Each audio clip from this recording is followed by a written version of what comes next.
Now I have the utmost pleasure of welcoming back Joel for a quick chat. It's great to have you here again. Thank you very much for inviting me back. Of course. Obviously, Paul does not exist in this alternate timeline, or rather alternate history. That is huge. Please walk us through the thought process of that. Sure. So when we started working on the game, we knew that we wanted to have different factions. We wanted to have it set on Arrakis. And Paul, as a character, casts a shadow over everything that happens there. He's such an important figure to the universe. And we were looking for, like, how can we bring players in, make them feel like they have some agency in this world and they're not just going to join Paul. And so we looked in the timeline, we worked with our partners, the Herbert Estate and Legendary, and we found like a moment where Jessica made a choice about the child she was going to give birth to. And in our timeline, she gives birth to that daughter. And that changes everything, right? Paul not being there creates this real vacuum of power on the planet. There's still a lot of the same events occur because Duke Leto was still, training this force of elite fighters that made the Emperor jealous, which made him make a deal with the Harkonnens, which made, the Atreides still end up on Arrakis.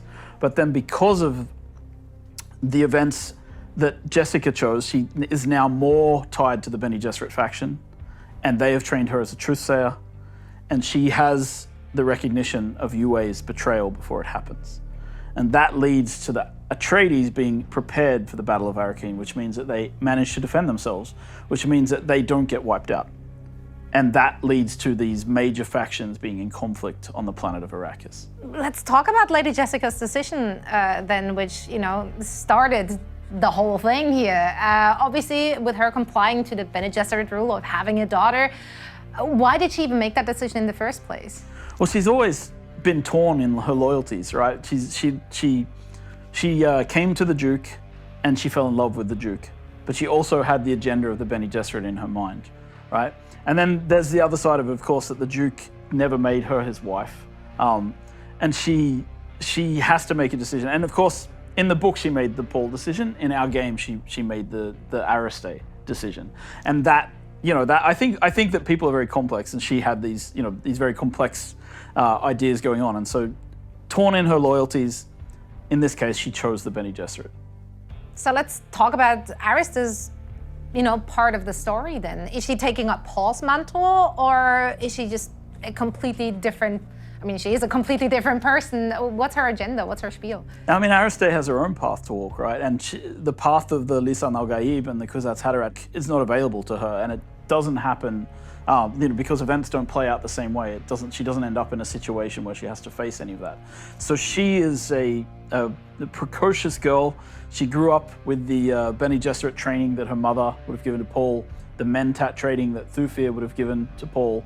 Right, she has sword masters like Duncan Idaho training her, and the great troubadour Gurney Halleck teaching her. So she has a lot of the same abilities and trainers as Paul, but she finds herself in a very different situation in the world because, of course, the end goal of the Bene Gesserit here is that the daughter of House Atreides marries the heir of House Harkonnen in order to create their Kuzat's Haderach. Do hate that for her, I'm not gonna lie. So Aristay ends up under a completely different set of pressures, right? And that leads to a very different sort of life for her. So yeah, obviously with the Duke as well as the Baron both being alive, what's happening to Arrakis, to our beautiful planet here? Who has fiefdom over it? What's the situation? So after the war, or after the Battle of Arrakeen, when the Harkonnen attacked, Duke Leto petitions a Landsraad, and the Emperor decrees that the war can continue on the surface of Arrakis, but it has to be contained there. So he says it's fine for them to fight as long as they're there, but he also declares that spice still has to flow freely. So he sends the Sardaukar to police the spice harvesting operations and make sure that spice still flows out of Arrakis and into the Imperium because it's such an important resource. So looking at Arrakis, in the trailer it does say at the very end, the Fremen being, they're gone essentially. Are they gone, or are we like figuring out where they went? Where are we at? I think that's the central mystery of the entire game, right? The Fremen are missing. Mm-hmm. Imperium propaganda would say that they've been exterminated, but we have our doubts. So as a player, a part of the core story that you'll be following as a player is find the Fremen. And as you play through the world, you walk in the footsteps, you find the places where the Fremen once were, you explore their rites, you explore their culture, but where are the Fremen? And can you one day find them? I'm not going to answer that question, but that's part of what the story is all about. But their cultural impact is still very much felt as I'm traversing through Arrakis.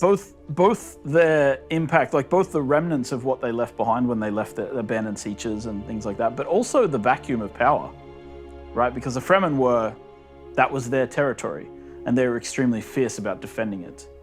And with them not in the area, other people have started to fill in the gaps.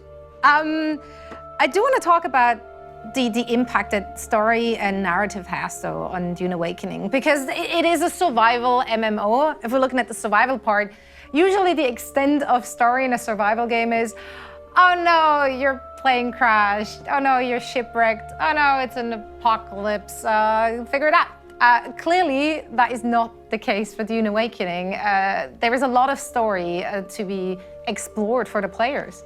Absolutely. I think we want to give players a clear journey to follow in the game, right? So they can explore the world, and they have this backbone story thread that they're following through as well. If they're interested. If they're not interested, they don't have to care that much about it, right? It's there. But you follow a fairly in-depth story, and it's kind of always plans within plans. You know, so you're always having to think about what people actually want and what the motivation is. Like, why are you looking for the Fremen? Is it a really important question that you should probably ask yourself as a player?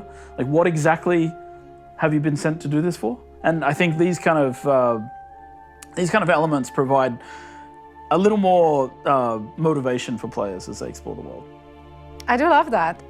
What are your thoughts here generally? I mean, obviously by creating an alternate history and timeline, lots of different moving pieces, can we still expect to see similar beats that, we know and love from the books or the movies?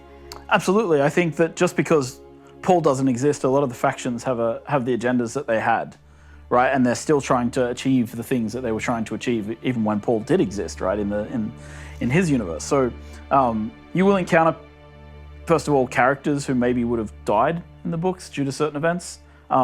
They're present in the game. You'll also encounter factions trying to achieve goals, but in a slightly different way because they don't have to account for the Paul element, right?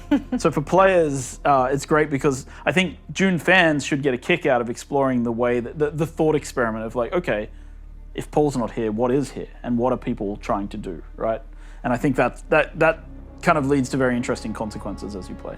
Yeah, I love the far-reaching consequences that has into the future of the game as well. We talked last time already about, respecting the source material, which there is so much to draw from with the books and the movies. How do you make sure when you're creating an alternate history, that's a big step. How do you make sure that you're not veering too far away from that source material? Yeah, I mean, I think it's just a matter of like taking the source material as always the starting point, like being able to extrapolate out in ways that are like as logical as possible, and being able to say, look, I started here at point A, and my conclusion is, yes, I'm here at point B, and because of the old history, this makes a lot of sense as a logical conclusion. So we start there. Then, of course, we have like our partners at Legendary and the Herbert Estate who can keep us grounded and keep us in line with what we should be doing, right? So we run a lot of our stuff by them for fact-checking. Like we have this ridiculously long timeline document that we've written, and I think it's like 10,000 words of just timeline. And then we shared that to get it approved by the Herbert Estate and things like that. So we do our research, and we always start with the source material.